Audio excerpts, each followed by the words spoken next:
hurmatli hamkasblar, aziz yosh ishtirokchilar. Bugun shaxmat va shashka musobaqasini o'tkazish uchun yig'ildik. Bunday tadbirlarni o'tkazishdan maqsad avvalambor sohamizdagi yoshlarni birlashtirish.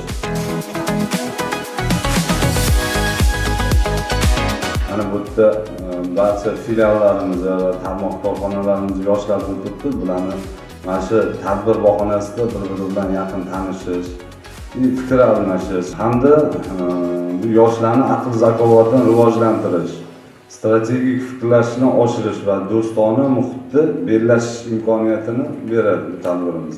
Hammanglarga omad tilaymiz, hammanglar birinchi o'ringa intilishinglarni, birinchi o'rinni egallashinglarni tarafdorimiz.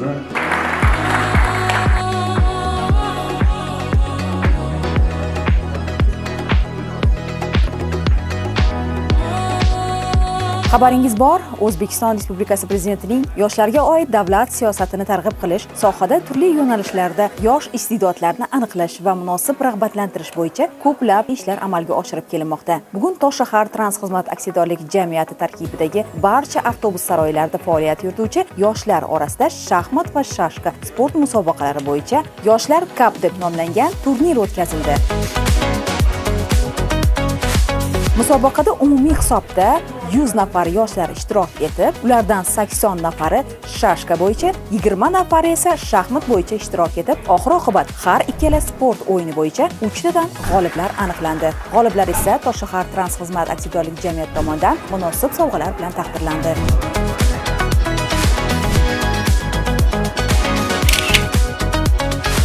Bugun mana Toshshahar Transxizmat aksiyadorlik jamiyati rahbariyati tomonidan o'tkazilgan sport musobaqasi tadbirida qatnashdim. 4-avtobus saroyi filiali xodimi sifatida bu musobaqada to'g'risi shashka bo'yicha faxrli birinchi o'rinni oldim. Bunaqa birinchi o'rinni olishni hech aniq qilmagandim. Ko'p kuchli bolalar bor ekan. Avvalambor bugungi kundan, bugungi sport turi, ya'ni shaxmat, shashkadan musobaqa bo'lganda juda ham xursandman. Bunaqa musobaqalar hozirgi kunda juda ham ko'p bo'lib turishi kerak, chunki yoshlar hozirgi paytda juda ham o'sib boryapti. Nechinchi o'rin olish emas, birinchi o'rinda shunda o'zingizga chiqarib olgan tajriba bo'ladi bu narsa. Men o'zim qiziqqanim shaxmat bo'lgani uchun shaxmatni o'zim o'ynadim. Lekin 3-o'rin oldim, bir marta aytaman, bu men uchun ham katta narsa, katta yutuq. Asosiy bu lekin bu emas. Muhimman qatnashgan.